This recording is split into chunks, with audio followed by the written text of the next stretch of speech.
himself and his allies, Donald Trump plans on installing more loyal people and more of them in every corner of the federal government in his next administration. But he has paid special attention to and zeroed in on the Department of Justice as something he can specifically weaponize. He has said it out in the open that he wants to use the Department of Justice to go after, to prosecute, and to punish his enemies. And according to Project 2025, an independent Department of Justice is no more. That's gone. We won't have that again. They write that the Justice Department in the next administration should do this, quote, issue guidance to ensure that litigation decisions are consistent with the president's agenda and the rule of law, end quote.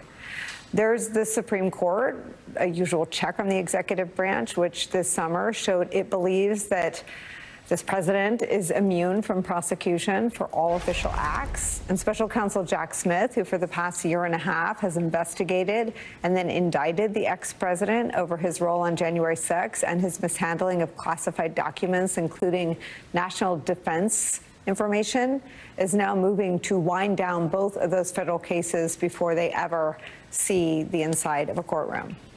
New York Times reports this, quote, Trump's success in using his campaign as a protective shield has no parallel in legal or political history, and highlights the many ways in which politics and justice have become tightly, if uncomfortably, entwined since he first sought the presidency 8 years ago.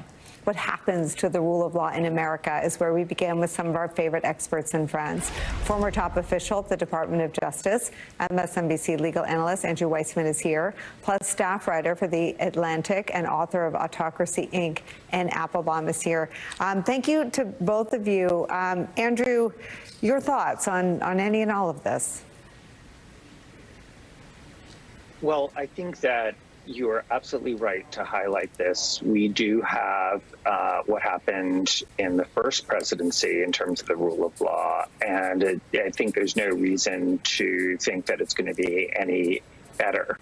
I should note, there's just to tie this in to civil cases where the president, in a normal private civil case, for instance, the one brought against Rudy Giuliani, does not have direct authority. It's not part of the Department of Justice, but he could weaponize the Department of Justice against the plaintiffs. He could weaponize them against the lawyers. He could weaponize the Department of Justice against people like Letitia James, who has brought a successful civil suit. So there are many ways, even in the civil realm.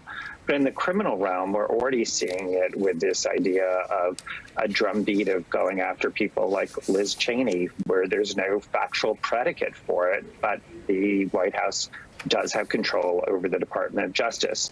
I should note, though, on the good news side, is that at the end of the day, grand juries are involved, judges are involved. And when I think about the sort of threats about Liz Cheney, in many ways, I think, you know what? Does Donald Trump really want a case involving January 6th in a criminal courtroom? I mean, he's been fighting that for years, and going after Liz Cheney is only going to result in the revelation of damning facts. So some of this, I think, is something to really worry about, and some of this is something that may be saber-rattling with the idea of using it for fear, so that people toe the line and don't raise objections and aren't as vocal and exercising their First Amendment rights in the way that they should be. Andrew Weissman, I'm going to ask you some questions that put you on the spot. So if you don't want to answer them, I will understand. Donald Trump has never gotten over the cloud that hung over his presidency because of the Mueller investigation. And that was put in motion by serious questions of a Russian attack on the 2016 election. The original concerns were whether the Trump campaign, wittingly or unwittingly, there was a presumption that maybe they didn't even know about it. When those were investigated, everyone that touched that was fired, smeared, and or some combination of both. Some of them were audited aggressively by the IRS. They include people you know well, Jim Comey, Andrew McCabe, Pete Struggley. I mean, the list is lengthy.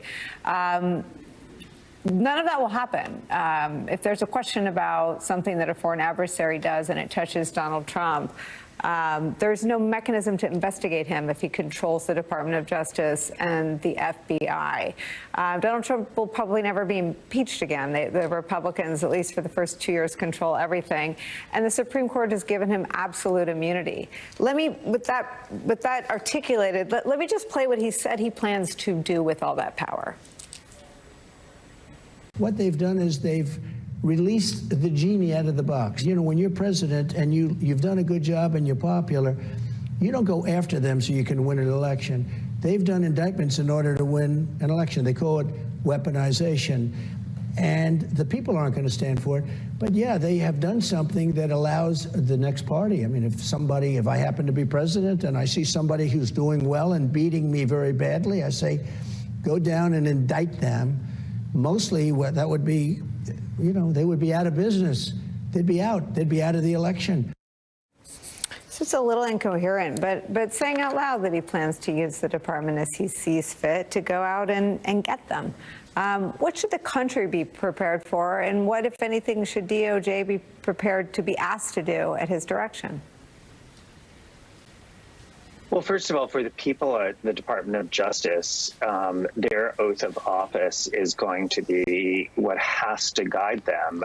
But you're right to point out that one of the plans is to politicize the leadership. And if possible, they're talking about actually having that be the career people would also be replaced.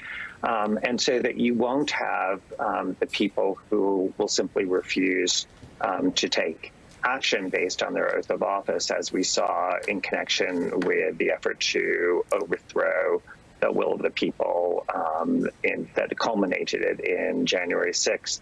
I think one of the mistakes that people could make from this election, even with the results in terms of what's happened in Congress and the presidency, is for the people taking power to think that it's a mandate for the policies that they're advocating. And they really is, I think, a risk of them going way too far and overreading the results of what happened.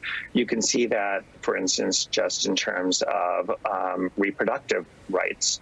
But I think it's probably true in other ways where you could end up with the incoming administration really going down the autocratic route that Anne has written about so cogently, and alienating many of the people who were voting for Trump for other reasons, but were not actually embodying his policies. And with the Department of Justice, it may not be the top of everyone's mind.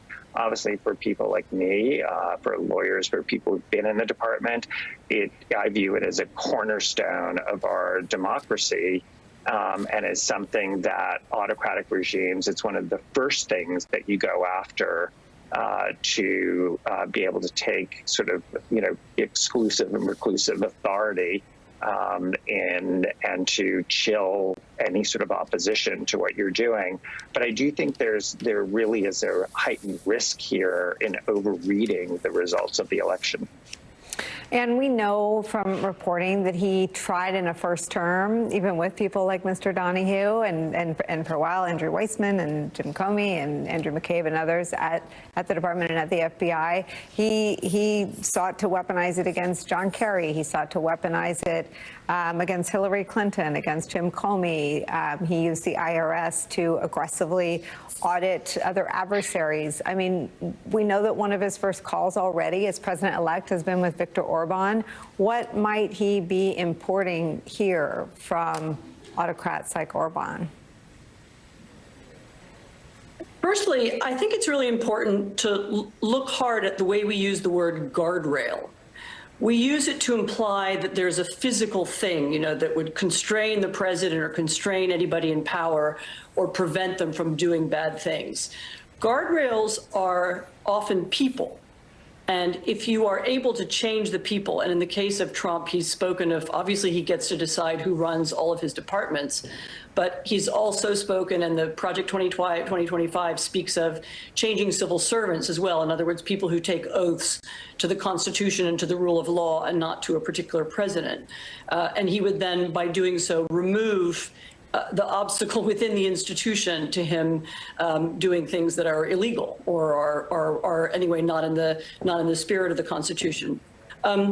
Look, Viktor Orban, together with the previous Polish government now voted out, have set a standard of seeking to politicize justice in their countries, and their political systems are different, their legal systems are different, so it's not exactly the same. It's not exactly the same system. But they understood from the beginning that if they control the courts, if they control the legal system, then not only can they do what you've just been talking about, in other words, direct the law at people they don't like, who haven't necessarily broken the law themselves.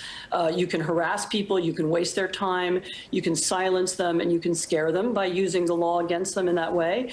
But they also protect themselves. And one of the primary features of failing democracies or illiberal democracies or hybrid autocracies, there are different terms for it, is very often systems in which the actors in the state and the ruling party or in the ruling elite begin to try to use the state for their own purposes. They are usually for corrupt purposes, and then because they control the legal system, they themselves are shielded. So what they're doing is both invisible because they've eliminated inspectors generals, they've weakened the media and so on, but also the courts aren't going to condemn them. If they break the law, nobody will hold them to account. And so I think there are two pieces to the story. One piece is about possible repression, possible harassment, and then the other piece is about how they are going to protect themselves if they begin to abuse power or if people who are working for them do. So what is the first thing you'll be watching for, Anne, to sort of gauge how close we're moving to one of those hybrids? I would look at what happens to civil servants, how they're treated. I would look at what kinds of people are put in charge of all kinds of departments, actually, not just the Justice Department, but all kinds of regulatory agencies. Are those people who are going there in order to serve the American people and to, you know, if they're in charge of the Energy Department, to make sure that our nuclear storage sites are safe and to carry out all the other things the Energy Department is supposed to do? Or is there a possibility that those are people who are going to use the resources of the department for themselves or for their companies or for their friends? I would start looking across the board, actually, at what happens to these institutions of the state. What autocrats do is they seek to capture the state. So pieces of the government that should belong to everybody, that are designed to, I don't know, make our water cleaner or our air cleaner or make our roads safer. When people begin to capture institutions like that, staff them with loyalists, and begin to direct their resources towards, for political reasons or for private reasons in other ways, that's a sign that should alarm us. Andrew Weissman, NBC is reporting this today about DOJ moving to wind down the Trump criminal cases. It says sources said it will be up to Jack Smith to decide exactly how to unwind the charges. If any questions remain unanswered, could the prosecutions resume after Trump leaves office, or would they be time barred? What happens to the evidence? What about the two other defendants charged with helping Trump hide classified documents? Will the special counsel write a report, as special counsels usually do? I mean, what happens to the depositions of Mike Pence? What happens to all the evidence about moving the boxes around and flooding the pool? I mean, where